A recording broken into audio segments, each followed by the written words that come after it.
It's strange how life can feel so normal one moment, and then, without warning, everything flips upside down. I wasn't expecting that day to be any different. I was just going through the motions, work, errands, dinner, the usual. But what happened next shook me to my core. It wasn't from a stranger. It wasn't from someone I barely knew. It was from someone close. Someone I trusted. Someone I never imagined would betray me like this. This is the story of what my sister's son did to me, and how it changed everything. Let me take you back to the beginning. I've always had a close bond with my sister. We weren't just siblings, we were best friends growing up. We shared secrets, dreams, and later on, our families became close too. I watched her son grow up from a baby into a young man. He was always polite, respectful, the kind of kid you never really worried about. So when he needed a place to stay for a while, it wasn't even a question. My door was open. That's what family does, right? At the time, things were already a bit rocky in my relationship. My partner and I had been distant, arguing more than usual. I told myself it was just a phase, something we'd work through. But in hindsight, maybe that distance was more than just emotional. Maybe it left room for something, or someone, to creep in. The first few days with my nephew living in the house were fine. Actually, they were better than fine. He was helpful, friendly, and we all got along well. He'd joke around, help cook dinner, even offer to babysit when we needed a break. I thought, wow, he's really grown up. I felt proud, like I had played a part in raising someone so grounded. But what I didn't realize was that behind the politeness, something else was happening. Something I didn't see coming at all. It started with small things. A look that lingered a little too long. Conversations that seemed just a bit too personal. At first, I brushed it off. I told myself I was imagining it, that I was just being paranoid. After all, he was family. But soon, things took a turn I couldn't ignore. The signs were clearer. The energy shifted. And then came the moment I wish I could erase from my memory, the moment everything fell apart. I'm not ready to share exactly what happened just yet.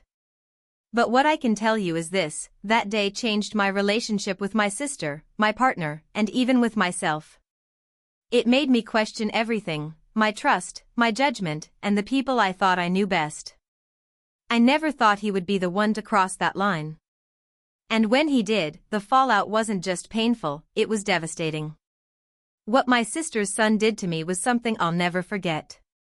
But to truly understand how deep this betrayal went, you'll need to hear the whole story. And trust me, it's not what you're expecting. To really understand how everything got so twisted, you need to know what life looked like before it all went wrong. Things weren't perfect, but they were familiar. My partner and I had been together for years, we had a routine, a rhythm. Some days were rough, sure, but I believed we still cared about each other deep down. We just needed to reconnect, I thought.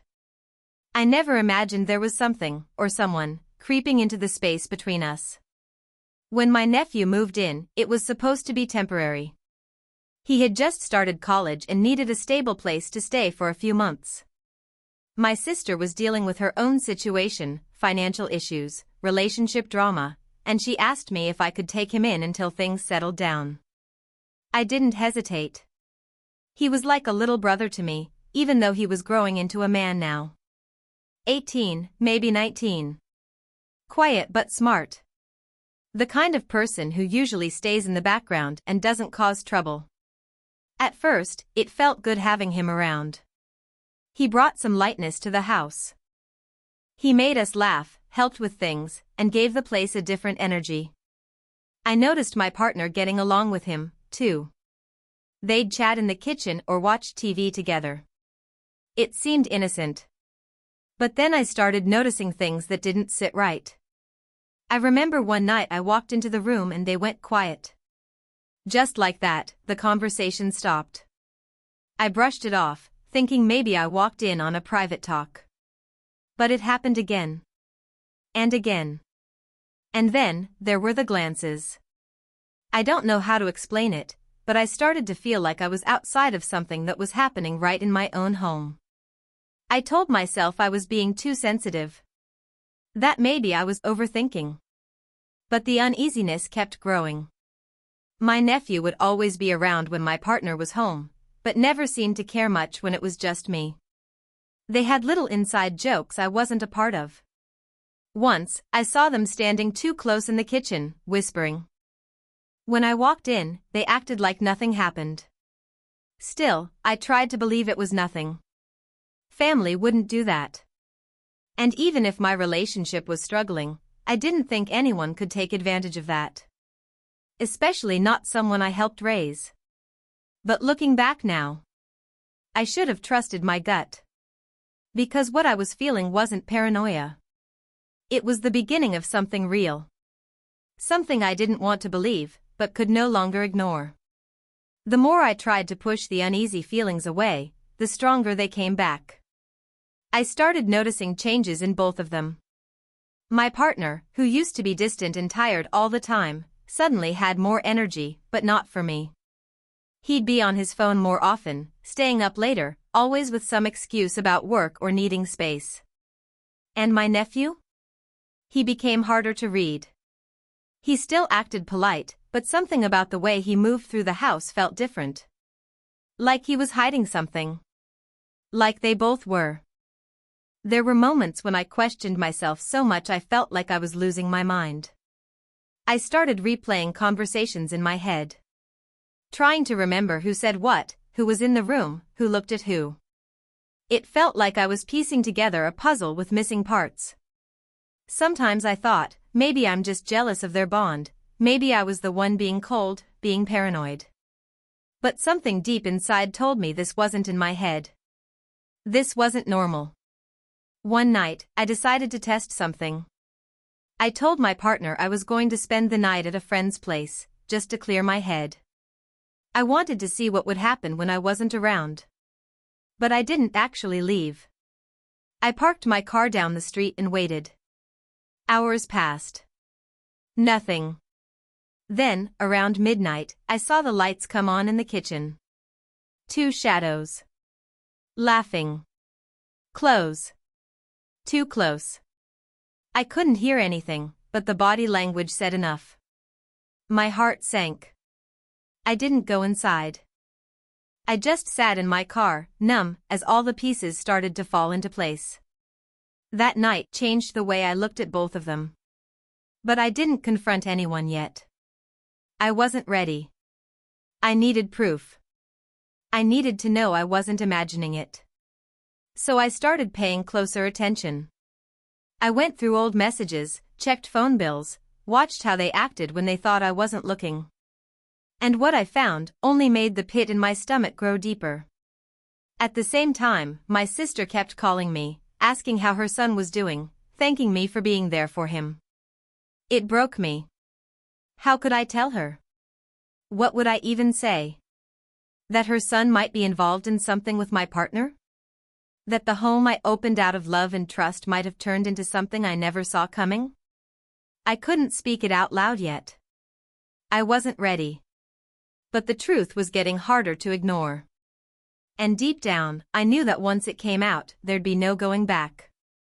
I started living like a stranger in my own house. Every day felt like I was walking through a storm, pretending everything was fine while something ugly was building underneath.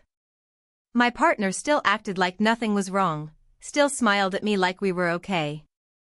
My nephew would ask if I needed help with dinner or bring up casual topics like school or movies, and yet every word felt rehearsed, like they were both just trying to keep things normal until something blew up. The silence between us became louder than any argument. I didn't sleep much. My thoughts kept racing, playing every moment back in my head, every laugh they shared, every time they disappeared into a room together, every whisper I wasn't meant to hear. I couldn't confront them without being sure. I didn't want to be wrong, didn't want to destroy everything over a gut feeling. But it was more than that now. It was instinct. It was fear. It was betrayal sinking into my bones. Then came the night everything almost unraveled. I had been cleaning the house when I found it, a small piece of paper shoved deep between couch cushions. A note. I don't know whose handwriting it was. But the words were clear. It wasn't graphic, but it was personal. Something about meeting again, thanking the other person for not saying anything. I read it 3 times, my hands shaking, my heart pounding in my chest. I couldn't breathe. I stared at the words like they might change if I blinked hard enough. But they didn't. They stayed the same. That night, I didn't speak. I couldn't. I sat at the dinner table while the two of them joked about some TV show. I watched them, listened to the sound of their voices, and felt like I was drowning. I kept the note in my pocket, fingers clenched around it, waiting for a sign, waiting for one of them to slip up. But they didn't. They just carried on, like nothing was happening, like I was invisible. And then, the next day, something happened that pushed everything to the edge. My partner's phone buzzed while he was in the shower. I shouldn't have touched it. I know that. But something in me snapped. I picked it up. I opened the messages. And what I saw. I'll never forget it. Not just the words. But the name. The truth staring back at me, raw, undeniable, impossible to unsee. That was the moment everything finally cracked. But I still hadn't said a word. Not yet. Because once I did, there'd be no turning back. My hands were shaking as I stared at the screen, reading the message over and over. I wanted to believe I was misunderstanding something. That maybe this wasn't what it looked like. But there it was, his name, my nephew's name, written casually in a message filled with things no one would ever say to someone they're not secretly involved with. I felt the floor drop beneath me. All the quiet moments, the strange glances, the lies I'd told myself just to keep the peace, it all came crashing down. But before I could even figure out what to do next, things took an even darker turn. That same day, I got a call from my sister. She sounded upset, confused, like she had been crying. She asked if everything was okay at home. I didn't know how to answer her. She said her son had been acting distant lately. Cold. She thought maybe he was struggling with something he wasn't telling her. She said she had a weird feeling, like something wasn't right. And then she told me something that knocked the wind out of me. She said her son had been asking about moving out, suddenly. No warning. He told her he needed to get away, that he didn't feel comfortable in our house anymore. He said he made a mistake. When she asked what kind of mistake, he shut down. Didn't explain. Just said it was complicated and that someone's going to get hurt. That's when I knew. He was scared. He was hiding something. Maybe he was about to confess, maybe he thought I already knew, or maybe he was just trying to run before everything exploded. But the fact that he was trying to leave told me everything I needed.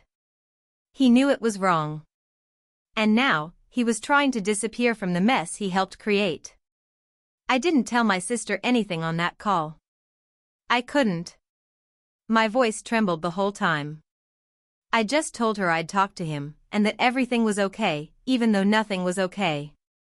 Later that night, I sat in my room, waiting. Listening. Watching the hallway. When I heard my nephew come home, something inside me just froze. I wanted to get up.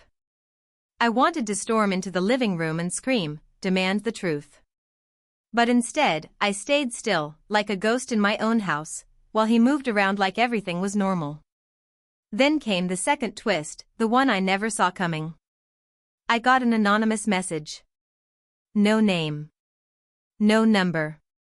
Just a few words that nearly made me drop my phone. You're not the only one he's been lying to. That was it. No explanation. No details. But it hit me hard. Because now, it wasn't just about betrayal. It wasn't just about the two of them. Someone else knew something. Someone was watching. And I had no idea who they were, or how much worse this story was about to get. That anonymous message replayed in my head for hours. I couldn't sleep, couldn't eat. My hands trembled every time my phone buzzed, afraid it would be another message or, worse, a confrontation I wasn't ready for.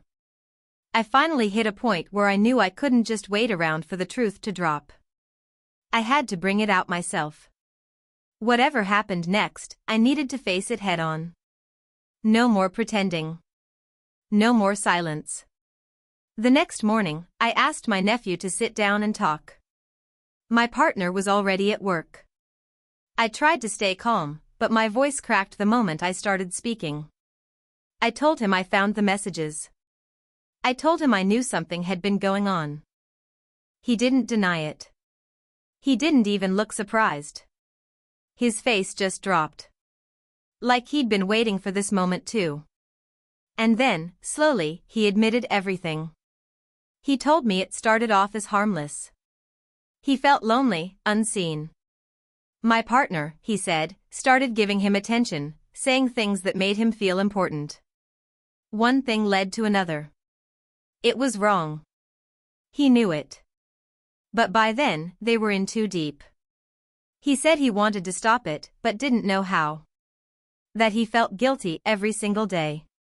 And then he looked me in the eye and said, "I didn't mean for any of this to happen to you." It hit me in the chest like a punch. All the time I had trusted him, protected him, loved him like family, and this is where we ended up. I didn't scream. I didn't cry. I just sat there, letting the weight of his words sink in. And then I told him he needed to leave. That day. He nodded. There wasn't anything else to say. Later that evening, I confronted my partner. I expected lies. Deflection. But he admitted it too. Said it had started as a stupid mistake, that he thought it was just a phase. He begged for forgiveness. Said he still loved me. But love doesn't survive that kind of betrayal. At least not mine. I told him it was over. I didn't yell. I didn't break down. I just packed a bag and walked out. And just when I thought it was done, the final twist came. A week later, my sister showed up at my door. Her eyes swollen from crying. She told me her son had confessed everything to her. But not just about what happened with my partner, he also told her he had lied about something else. That he had once overheard a secret about my partner. Something involving someone from my past. A name I hadn't heard in years. A person I thought was long gone from our lives. Turns out, this whole story, it didn't begin with him. It had roots planted long before I ever opened my home. My nephew was just the final thread in a web that had been slowly spinning behind my back. And suddenly, I realized, this wasn't just about infidelity. This was about truth, the kind that changes everything, even who you thought you were. Hearing my sister say that name from my past was like ripping open a wound I'd spent years trying to forget. I didn't know what to say to her at first. I just stood there, frozen, while she explained how her son had overheard something months ago, something my partner let slip when he thought no one was around. Apparently, it wasn't the first time he'd stepped out on me. Years ago, he'd been involved with someone I once considered a close friend. It had ended quietly, and I never found out. But my nephew did, and maybe that was part of why he got caught up in it all. Maybe he thought everything was already broken before he even arrived. That truth hit differently. It made me realize that what happened wasn't just a one-time betrayal. It was a pattern. A trail of secrets that had been covered up for years while I kept giving people the benefit of the doubt. I wasn't just grieving what my partner did with my nephew, I was grieving the whole illusion I had built my life around. I spent the next few weeks trying to make sense of it all. I moved out of the house and stayed with a friend while I figured out my next steps. I talked to my sister more than I expected. At first, there was tension, even guilt between us, but over time, we were able to talk honestly. She was hurt too, deeply. Not just by what her son had done, but by how she never saw it coming. It's strange how pain can either pull family apart or bring it closer, and in our case, it slowly started doing the second. My nephew eventually left town to start fresh somewhere else. He wrote me a letter before he left. He didn't try to justify what he did. He just said he was sorry, truly sorry, and that he hoped one day I'd find peace again. I haven't written back. I don't know if I ever will. Some things need time. Some things just need distance. As for my ex, we haven't spoken since the day I left. I thought I might miss him, but honestly, I felt more relief than anything. Walking away wasn't easy, but staying would have been so much harder. I had to choose myself, finally, after years of putting everyone else first. Looking back, the betrayal cut deep, especially because it came from two people I trusted. But what hurt the most was realizing how much I had ignored my own instincts. The signs were always there, I just kept hoping they meant something else. Now, I know better. I listen to my gut. I pay attention when things don't feel right. This story may have started with infidelity, but it ended with clarity. Sometimes, the truth doesn't come in one big moment. Sometimes, it unfolds in pieces. And when it finally settles, all you can do is take a breath, let go of what you thought your life was supposed to be, and begin again on your own terms. 12.